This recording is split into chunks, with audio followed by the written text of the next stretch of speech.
Hello and welcome to Courageously Confident with Claire podcast. I am Claire Elizabeth Wright, a confidence coach, and this podcast will explore the journey of confidence in women.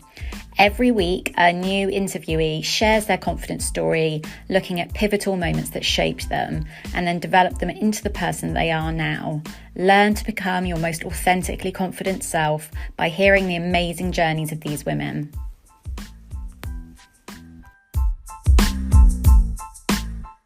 Okay, so hi Kayleigh, how are you? Welcome to the podcast. Thanks for having me, Claire. I'm doing well today. Thank you. Oh, it's so lovely to have you on. Kayleigh and I have been in touch for months trying to get this booked in. We kind of had something booked in, then something happened and we had to cancel. And it's just like classic busy woman life where we bounced dates back to each other. So it took a while, but we are finally here. And I always trust the timing of the universe. Oh, that's a good point. Yeah, it was meant to be. Yeah, we're leading. There's an eclipse tomorrow, isn't there? Or is it tonight? So, Yes, I'm getting up at stupid o'clock actually to go see it in the morning. yeah, there's a lot of crazy energy. I know everyone knows that March, if you're into any sort of astrology, I've had crazy weird things happen the last couple of weeks. And I think that, yeah, it feels like it's going to be, we're recording this basically just before the eclipse. So, I am wondering whether there was a delay for a reason and that maybe more stuff had to happen in that time that you were going to share, or who knows. For everybody listening, this is Kayleigh King. She is a personal brand photographer. You travel and stuff, don't you, with your job? You're kind of all here, Yeah. there, and everywhere. It sounds great. So I always love to start with just a little bit about your work and sort of what inspired you to get into photography and running a business. And I'll hand it over to you. Oh, good question. Good question. Okay, so if I look back on it, I didn't have a lot of confidence in school. Like I was good at a few things. I was a bit of a bookworm and I was just determined to get into university. I applied to one, I got in, and I went without much direction. I didn't really know I wanted to be a photographer, even though I used to like put my little Beanie Babies in little scenes with my brother and take pictures on our little film point and shoot. Um, and looking back, it's quite funny. I actually have a photo of myself behind me as a little kid holding a big camera to my face that I found after I like came to this industry. And that's my inspiration every time I have a wobble, I look at her. And so finding the confidence, getting in front of the camera, being more active and being more visible, it changed who I am. It changed how I present. It changed how I feel, how I support people. And I want to provide that up level of confidence to other women because we're so magical. We're so full of just incredible power, but often these outside situations tend to try and knock us down a bit. And I just know how much it gave me. So when I was 30, when I turned 30, I did a photo swap with a friend of mine who's a photographer, and she did a boudoir shoot of me. And I had to get high to feel comfortable on camera. And I'm comfortable telling you that because where I'm from, it's fully legal. And I was just like, what am I doing? This is crazy. I don't see myself this way. And then we got into the flow of it. And we got into the creativity and the empowerment. And I was like, wow, this is truly life-changing. And so I have shot boudoir and I've done that for other people. But when I get into the business and the strategy side, it really helps the two sides of my brain with that checklist and that creativity be able to harness all that energy into helping women promote their businesses. So you're UK based, aren't you? I am now, yes. Okay, but originally from, Seattle, Washington, I thought you were, yeah, a West cool. Coast gal. Yeah. So it's lovely that you've already touched on your little inner child. I love the fact that you've got a photo of you with a big photo. It's almost like, like everything was already mapped out for you, but you just didn't know it yet. Yeah, I'm Um, going to show you. I'm going to get her because she's always within reach. oh, that's so cute. I used to have a dress similar to that. Thanks, Mom. I love like retro pics of when we were little. I always think Stripes, ruffles.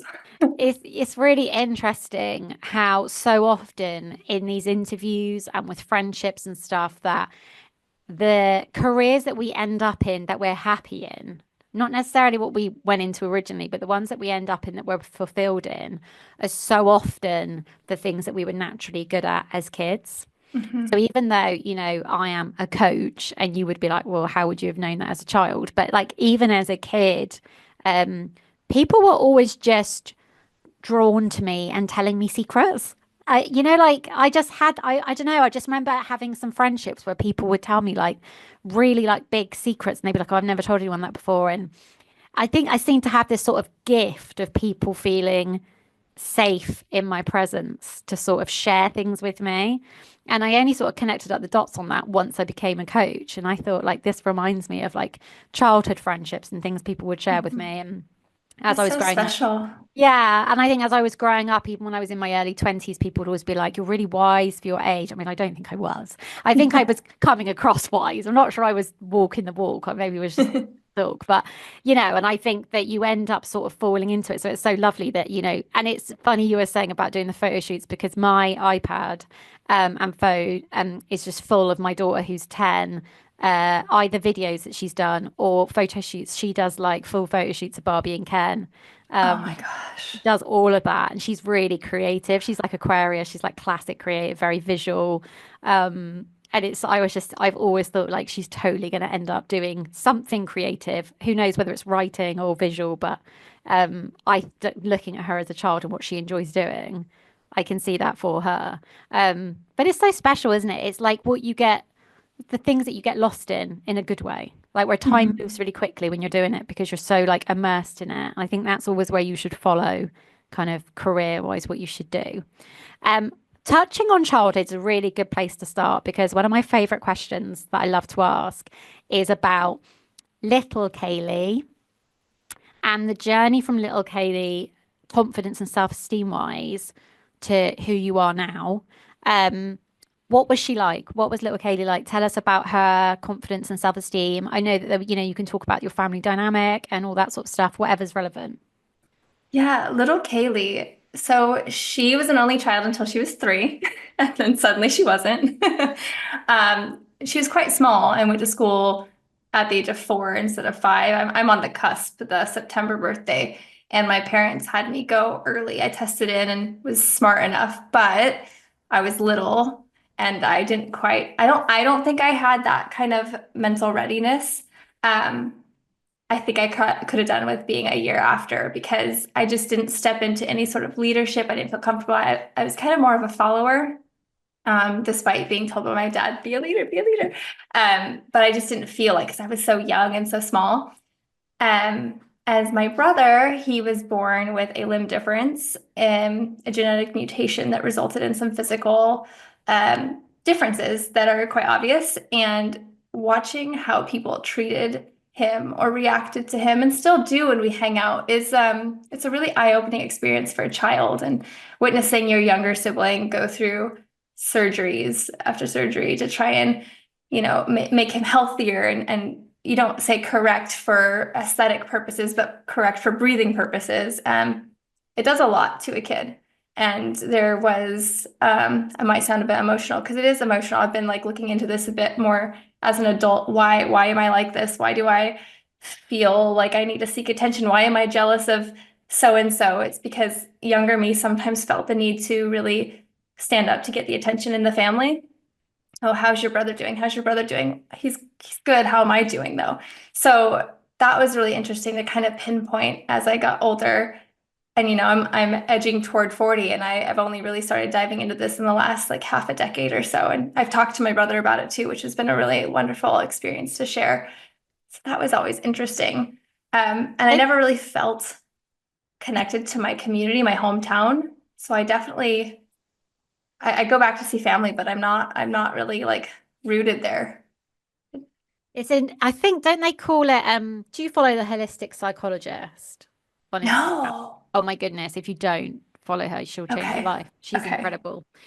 She's also written a couple of amazing books, quite a lot to do with inner child, reparenting ourselves. But I think she calls it, I literally saw her share a post of the day. I think she calls it the invisible child. So when you are loved and you are in a safe, healthy environment growing up, but you are in a dynamic, whether that is, you don't have brothers and sisters, but the focus is always on the parents because they're going through things, or whether you do have siblings that need extra support or for whatever reason, and you end up being the sort of invisible child where I suppose you grow up thinking that people either aren't interested in your needs or that you shouldn't really talk about them because no one really ever made space for you to share it. So you've just got used to kind of dealing with things on your own. I think I have a bit of that too. I think that I'm one of three and I had quite a strong sort of bossy older sister and then a younger sister who battled quite a lot with anxiety and separation anxiety. And I became the easy child. My Mhm. mum always says that, oh, you're such a good baby, such a good child, such this, such that. And at the time, you're obviously not that aware of the role that you're slipping into. No, you're proud of yourself, aren't you? Yeah, But you I'm the have good less girl. touch points. There's less, I don't know, intervention, or there's less. Yeah, my parents were great. I just want to make that clear too. Oh, They didn't absolutely. know. But as I look more now into it, I probably needed a bit more of Yeah. everything. And it's hard for them to see. Like, we obviously both had really loving parents and families, but I think when there is a child that just needs that extra help and the other child seems quite competent and happy enough, I can see how it would easily just kind of happen because you almost create a dynamic where you act like you don't have any extra needs and that you're all good. And half the time we're not even consciously aware. I don't think at the time I was even aware that I needed like more. I think it was more that I then fell into a role later on as the mediator, the Mhm. fixer, the don't worry Yeah. about me, I'm responsible for myself mode, which obviously leads into patterns that aren't too healthy necessarily when you're an adult. So tell me a little bit more about how that felt self-esteem wise, because obviously we talk about the difference between confidence and self-esteem, and self-esteem is a lot more about um, liking ourselves and feeling worthy. So how do you think that showed up for you in that dynamic? It's a good question. I think so. I achieved. I pushed really hard as the bookworm, and I achieved. I got good grades in school. Um, a couple not as good because I pushed so hard to take the harder advanced placement classes, and that was quite a wake up call when I got my first C because that was just not what I put myself through. Like I was determined to get really good grades and stuff because I wanted to stay that easy child. I wanted to be successful. I didn't want any friction in any type of way for any underperforming. And I held that like a badge, I think, being a bookworm, being really good in school, and then got through university, did really well as well, not as well. But then once those boxes were done, I didn't have anything to hold myself to. It's really strange when you go from being marked and graded and I don't know, judged in a way in school to not. Um, Yeah, there's a great book called The Six Pillars of Self-Esteem, mm, and I use it with all my clients that I coach. But it's so common that I mean, the premise is obviously that all of our six pillars should be fairly sturdy, but most people have one or two that prop everything up.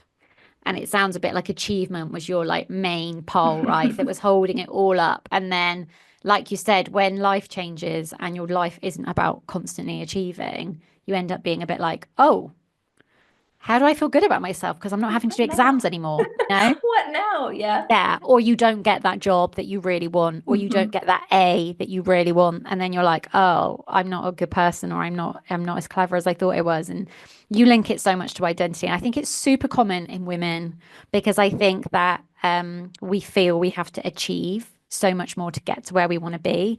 And then that pillar becomes the main one. And then obviously that leads into lots of patterns, burnout, perfectionism, to name a few. And I think, yeah, I think that's a cool place to start. So I was wondering, linking up with the photography stuff, do you know what I was thinking about as like in these sort of creative roles when you run your own business? How do you handle, and you may not get any because you may be such a fabulous photographer, but this never happens.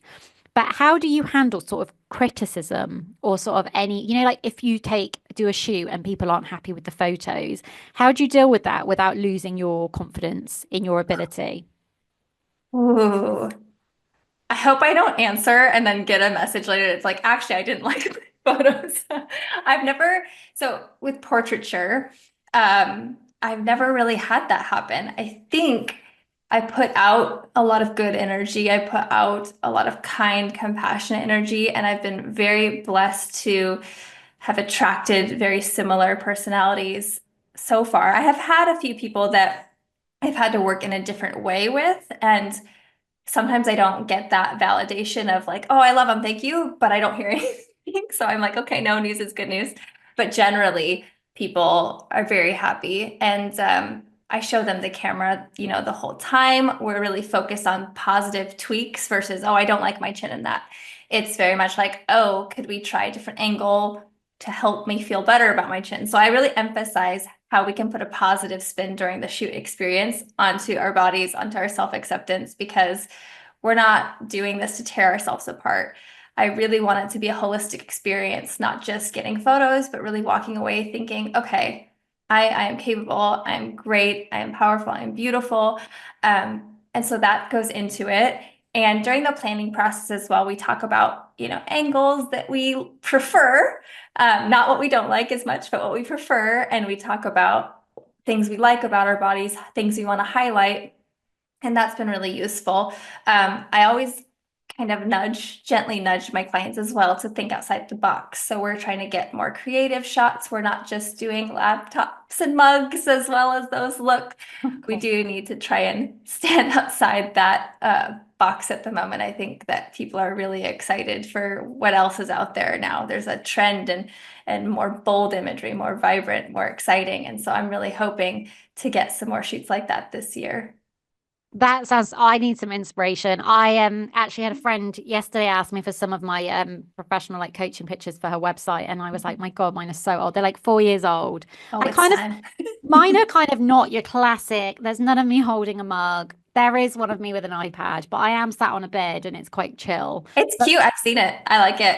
No, I've there is a got place for those. I don't want to bash that. There is a place, but what It's else can we do? difficult. It's really difficult when Yeah. you work in like a coaching environment with women. It's like, how do I represent myself? And Yeah. with confidence, because I'm a confidence coach, I didn't want to come across as this like super like tough, confident. Do you know what I mean? I wanted to be Yeah. a feminine and approachable. But I think as I have grown as a coach, and we always self-develop, right, with all this Hmm. work. 4 years on, I think how I want to appear is different to how I did 4 years ago. So Yeah, and that's Kayleigh, I good. might be signing you up to Where are you inspire based? me. Let's chat.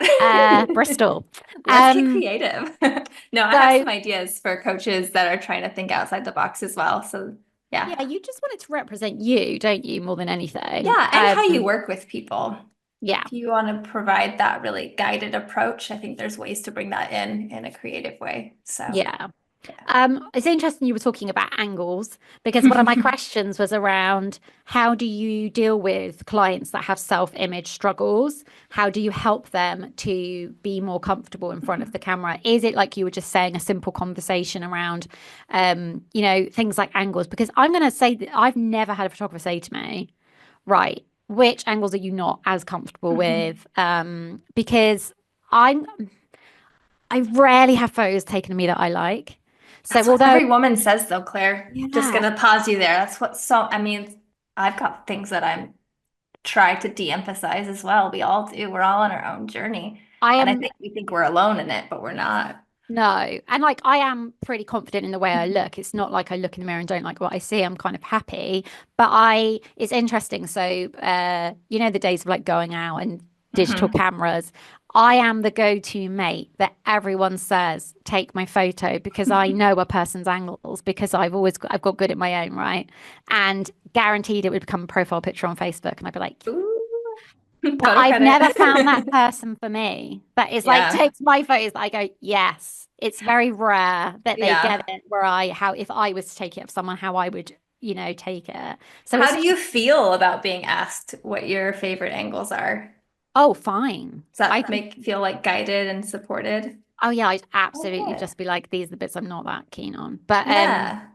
I think we all know how we look best. I mean, not necessarily. Some people that Hmm. struggle with confidence, I think if you just struggle with liking yourself and the way you look at all, you kind of need to be guided. Hmm. Like you look amazing like this, right? Um, Yeah.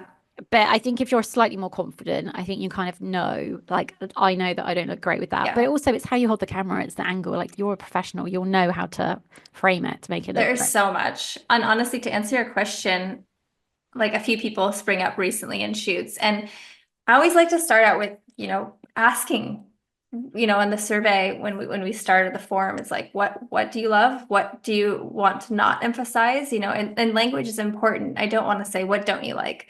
I don't want to put any sort of negative on it because we are who we are and we need to either showcase our love for ourselves or we have a separate journey to take, and maybe come back to a photographer when you're ready for that because it is quite intimate. It's quite a vulnerable experience for some people, for most people even men do it too. Men have a different way of feeling uncomfortable on camera, but it's a universal discomfort because it's not natural to be on camera unless you're a model. You don't do it very often, so it's kind of like, ee. So one thing I do is I tend to try and have the camera off my face, like, and use the screen so people can see my eyes. I think that really helps people feel comfortable with the human and not the tech. And then we play with different angles. So if I know what's happening, say someone's top heavy, I am not blessed with that experience. So some of the angles that I would do for my body won't work for someone who has more going on up top. So I actually we kind of laugh about it. And I'm like, oh yeah, okay, yeah, I don't have that to deal with. So, and then we just play with other things. And, I use props sometimes to provide coverage to places where people are self-confident or self-conscious, not self-confident, where people are self-conscious.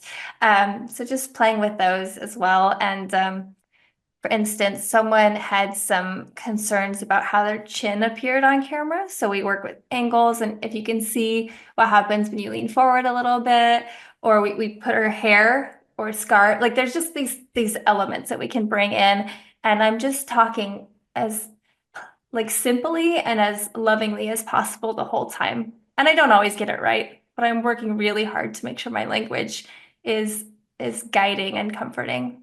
Yeah, that sounds great. It sounds like a Oh, thank whole immersive experience, and actually like you. good for your confidence. You know how you come away from those things sometimes and you think, oh, I feel really awkward. Whereas it Yeah. sounds like you'd come away from a shoot with you and be like, oh, I feel quite good about myself, which I think That's the hope. that's the aim, right? Yeah. Yeah, someone called me not just a photographer the other day, they called me a guide, a transformative guide. And I was like, whoa, I don't know if I'm ready to hold that title, but I'm gonna explore Get it. it on a lanyard, wear it around your Yeah. neck. Um, I always love hearing about, and I know you've got some great ones, about your life confidence pivotal moments. So those moments in your lifetime from birth to now that were really pivotal, either in basically in impacting your confidence and self-esteem, and that can be negatively or Yeah. positively. Because even those negative ones generally spur us on to do something Hmm. that we maybe wouldn't have done. So share what you're comfortable with, but if you've got a couple of pivotal moments, I'd love to hear about them. Yes. In fact, like two just came up that I didn't think about because I did think about this question. Um, First one's negative, which is quite sad, but it's when I sort of realized that looks mattered to people. When I was in fifth grade, so in the States, you're about 10 years old. 10 years old for a little girl. 10. You're a little girl still, right? Hmm. This boy in my class, who was actually quite small as well, had a rhyme that he said to me. He said, roses are red, pickles are black. Your chest is as flat as my back. Oh, that's so mean. 10 You were, years old.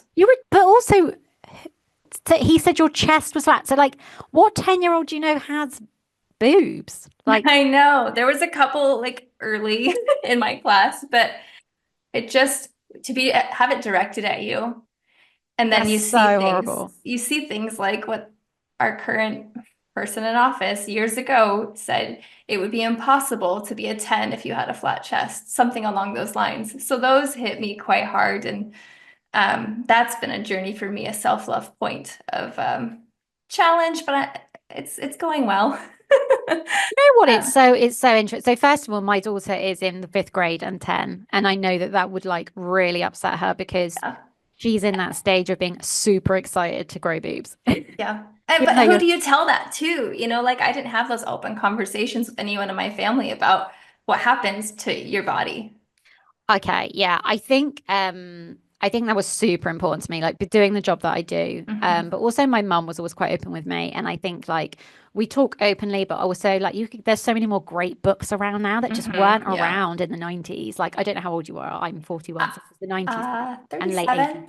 Yeah. So we're Yeah. not far off, but So yeah, that was tough. she actually has a book that has illustrations of like how you may look at like 10, Mhm. 11, 12, but how like everyone's so Oh, different. And, she giggles and she like looks through it. But it just really, and like I've always very normalized periods and, hmm. stuff that wasn't openly necessarily talked about until you came on your period. Whereas I don't want her to be shocked by it. Like, Yeah. let's make this an open conversation. But it is something that's so private. And I relate to you because we have two things in common. So I'm an August baby. So I went to school at 4 as well. Mhm. I think I was 4. I was young. I was like one of the youngest in the year. So the whole separation anxiety, because you're kind of really close to your Yeah. mum at that stage, aren't you? But I always felt behind development wise physically, Yes. which now I get it because it's like that's a whole year's difference. Like some of those Yeah. girls in my year, so they were there with like breasts, armpit hair, like, and I was Yeah. like, I'm there with my little child body, just like, why am I Yeah. so different? But not connecting up the dots that actually by a calendar year, I was kind of a year younger because you're in the Yeah. same year at school. You don't think like that, do you? Um, Definitely. I always felt behind. And I Yeah. remember being in secondary school and I still did not have anything. And being in the changing rooms where they make you all shower together, which is so weird, like now looking Yeah. back on it, and just spending the whole time comparing myself. Like, oh my God, like, and just wanting to be really womanly like they Mhm. were. Um, and I went to a girls' school, so it wasn't necessarily something that, it wasn't like boys. I think boys comment on stuff like that a lot more. It was Mhm. more of an internal battle, but I totally relate to that. Like, it really makes you feel it may not have been something you would ever thought about before, but he put that in your head. Yeah. And like I was a late, what is it called? Late bloomer. Mhm. But like I was 14 and I still, yeah, was looked at in the dressing room or the locker room. And it's like, you don't have your period yet, lucky. And I was like hating that I was not like the rest of the girls. And I don't know if I would have felt that way if it hadn't been pointed out to me so many years before. I really don't know. And I don't know if it would have been better to be the oldest in the year. Um, Yeah. but it was stuff that at the time was a big deal. Now it doesn't seem as big of a deal looking back on all the other things I've experienced. But those are the really important years where you hold a lot of stuff still from from then, don't you? Yeah, I always think it's that saying is that you don't forget, you can forget what somebody says, but you don't forget how it makes you feel. Yeah, that's a good point. But then my senior year of high school, I won a student athlete scholarship. I was one of three in about 450 students in my class. Obviously, less percentage were athletes, but that was an incredible confidence moment until my math teacher, who announced it, mispronounced my name in front of the whole school. So it was like, wait, was it me? Oh Uh, no. so the confidence boost was massive. That was really amazing to have won that. And I honestly forget that moment often. And I got most inspirational for varsity volleyball in high school, and that was huge. And I relate that actually now a lot because some people were given, most valuable player, like strongest, whatever. But those only relate to sport, and most inspirational relates to everything in life. And I pull in that cheerleader vibe in everything I do work-wise, and a lot of personal stuff too. I'm constantly cheering and helping other people whenever I can, when I have the energy to give. So those are some really good ones. Yeah, it's lovely that the thing that you won it for was about how you impact others. Yeah, it's It wasn't, personality, not skill. Yeah. yeah, which, you can lose a skill when Uh-huh. you get older, but you won't lose that gift of how you make people feel in life. Have you had any other sort of pivotal moments later on in sort of adulthood that have sort of shaped your confidence and self-esteem? Yeah, so I worked on cruise ships after school. My route to them was a bit funny. I ended up taking a short internship and I hated it, but I was doing some maternity leave cover after university, and my maternity leave cover was ending. And so I reached back out to the cruise line and just said, "Hey, what have you got? Can I come away for a while?" And I met my partner on ships and ended up doing it for a lot longer than I intended. But that's an interesting place because you're surrounded by different cultures and everyone treats people in a different way, speaks to you in a different way. Um, it's very male dominated on board. So that was interesting. Suddenly, like I was just more desirable than I ever was in college or high school, which was like a good confidence thing, but also a very kind of sticky, how do I navigate funny feeling. I wasn't prepared for that. And I also never really felt attracted to people. That's like a whole different story. But um, I don't know if I would have been with anyone if it wasn't that my partner and I connected so much. I just never felt that pull like so many people do. And so that was always a little funny confidence thing too, is I never felt the need to date or to see people. So I'm grateful I found him because he's like perfect. But yeah, so getting, wanting to be promoted for years and then just getting pushed aside in the cruise industry for years and years and years really knocked my confidence down. My anxiety was through the roof. My job, I had a deck phone. I could be called at any hour of the day by anyone on board with any issues, and yet couldn't seem to get the next level up in the career. And so when I left cruise ships finally, I felt very kind of, what do I have to offer? I've been doing this one thing for so long, but no one values me enough to give me the next level. Um, so that was really challenging. But a few years later, and everything I've figured out on my own has really, really helped me provide these experiences for people on the shoot. So I am grateful overall. Yeah, I mean, it sounds to me like in that sort of role on a cruise ship that your nervous system is always in survival mode. Oh my goodness, I can't 'Cause you tell can't you. relax, right? Never. You'd get woken up all the time. You'd have drills. You'd have actual fires. You'd have people partying outside of your room at all hours. Or you'd have like a surprise. I forget the name. It's been a while now since I retired, but you'd have inspectors come on board, so you couldn't really go out. You'd have to be in your uniform every time you go anywhere on board that's not in the crew area. And there are some good stuff too, I promise. But overall, it was a hard place to feel at home in your skin and to feel Mm. confident in your 20s. You're still developing and you're Yeah. figuring out who you are. And I didn't know who I was. I couldn't figure it out on board. There was too many outside influences, and I'm quite indecisive already. So I'm like, who am I? Yeah. Did you get sort of just out of interest, did you get health issues and stuff? Because I would imagine being in that sort of survival mode where you can't rest and you're Yes. kind of constantly on, isn't that great Yes. for your health, right?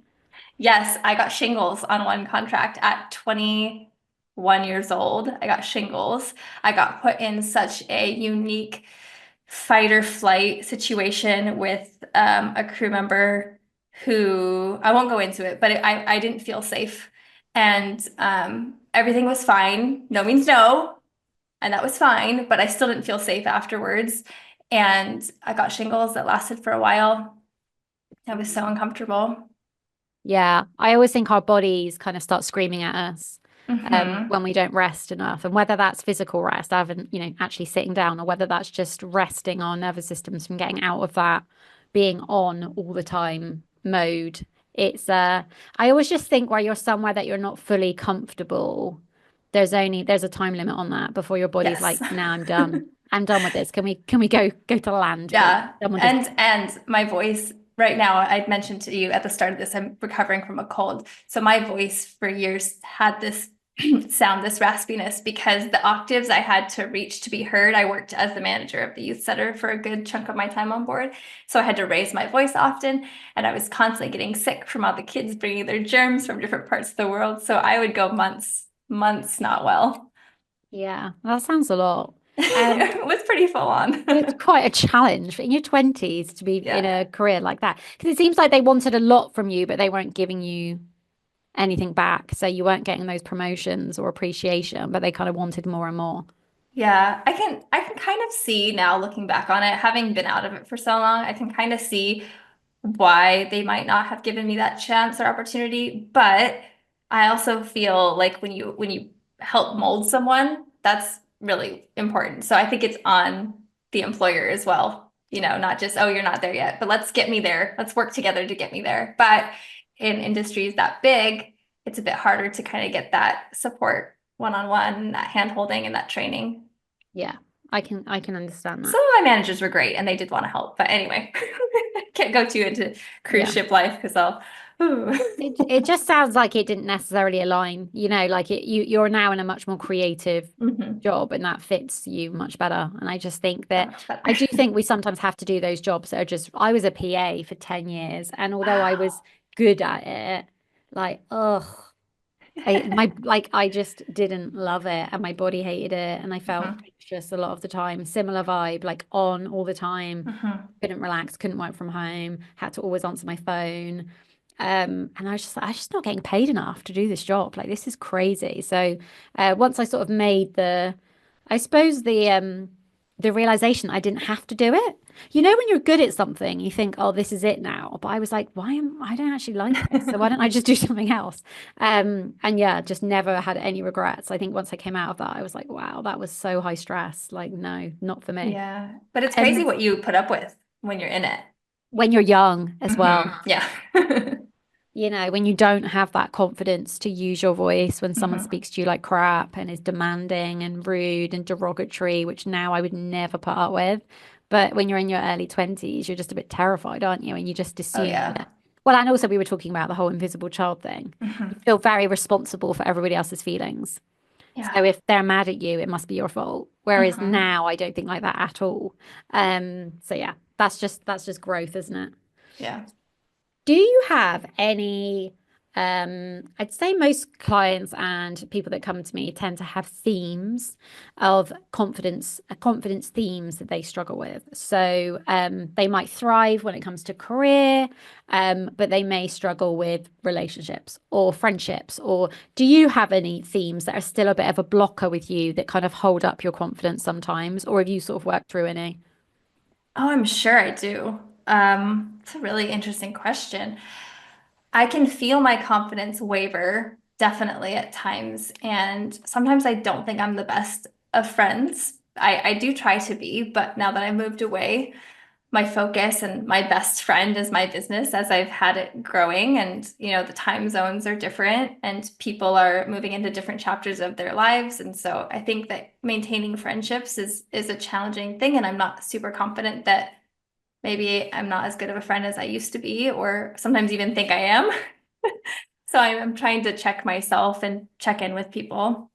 But then I have to remind myself it's a two-way street too. So without giving too much of my energy without that balance. I do actually like I'm pretty good at speaking when I know what I'm talking about.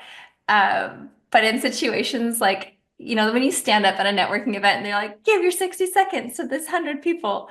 I know what I'm saying. I know I'm good at what I do, but I don't know if something's funny, something's off. But if you give me a microphone on the cruise ship stage and it's my job to be part of the funny people up there, like that was okay. But I think it's like when you're on the level playing field and you all have to do it, there's that authority is gone. Yeah. Does Oh, that make I sense? totally relate. I'm a confidence coach, and my Yeah. worst nightmare is being in a team building scenario where they're like, tell us a fun fact about you or talk for like that. I give myself the ick even thinking about doing it. And this is what I Aw. do as a job. I just think Funny. there's just certain environments that I think it's the selling yourself bit that feels kind of awkward Yeah. because it doesn't feel natural to sort of stand up in a group of people and be like, here's why I'm great. Hmm. You'd rather just do it, like do the work that you're good at to show that you're great rather than standing up and talking about it. I've always thought it's quite a British thing, which is different. Obviously we're from different places. Like it's quite a British thing to be like, oh, don't show off. Yeah, Don't it be a is show a off. very British thing. We are Yeah. definitely taught to is it tout, is that the right word? To tout our strengths and yeah, be humble, but also be bold and Yeah, be a no, that's not woo. British. Well, I'd say definitely now, obviously I advocate for like PR yourself, Yeah. promote yourself. But I would say classically the British mentality is like be modest, be humble, don't Mhm. show off, do things quietly, And you isn't know, that a shame though? yeah. It is a shame. Yeah. I think it's definitely changing. I think this new generation are very different. Oh yeah. Much Thank more goodness. self-advertising and confident. But I think it is quite an old-fashioned mindset to Yeah. just kind of be small, you know? That's Um, what it is. And that's a big challenge with a lot of the clients I've worked with is kind of, balancing out my American like woohoo with being calm and yeah. almost, yeah, not overwhelming people with my woo-woo or my woohoo, but allowing them to bring it out, like it's okay. It's okay to laugh. It's okay to like promote yourself. It's okay to be visible because it is still a barrier for a lot of people. Yeah, and I just think that your vibe attracts your tribe. So why play small if that's not who you naturally are? Yeah. And Because you're what's the just going to point? attract, yeah, you're going to just attract in people that are not really for you in your bag and you're not going to feel fulfilled. Whereas Yeah. if you're just being yourself, yeah, it may scare a few people off because they might find you a bit much. But like, I just don't think there's any such thing. Like, you can never be too much, like, if you're being yourself. Um, Yeah. that, yeah, I mean, I'm way past caring about that stuff. But I think again, in those younger years, it's quite hard to be so big and so Mhm. bold without fearing judgment or like bitchiness and all that stuff that comes with it. Yeah, and um people will always judge. That's like the truth of the matter, but like they can go somewhere else and there's no point in playing small because if we play small, we can't run our businesses that we want. So yeah, that's kind of where precisely I'm at. that. I always love to finish and end on the question around a golden nugget of advice that you have learned along your way, whether it's about self-esteem or confidence, just something that maybe you do to help with your own or something you've witnessed in somebody else. What would your nugget of advice be to people that are listening that are on a bit of a confidence journey? Probably just lead from the heart and just communicate. I think that my partner and I talk about this all the time when we're watching TV or whatever, is like communication can solve so many issues in the world and relationships. If you need the support, find it. If you need the, you know, group, build it and just lead from the heart. Yeah. You can't go wrong, can you? If you just follow your intuition. Mhm. And I think when you lead from your heart, you get out of the fear mindset. Mhm. I think when we lead with our head, that's when we're so often stuck then, aren't we, in those sort of negative, fearful thought patterns. So yeah, I think that's a great one. Oh, okay. It's been so lovely to finally have the conversation. I We know. finally got there. And Thank I you didn't so cough at much. all. What, sorry? I didn't cough at all. No, you did so well. You did so Thank well. you. But yeah, thanks so much for your time. And for anyone listening, I will be tagging Kayleigh's business if you're looking for any photo shoots, you need some more brand pictures, then she is your girl. So I will tag her business so you can take a look at her work. But yeah, thanks so much.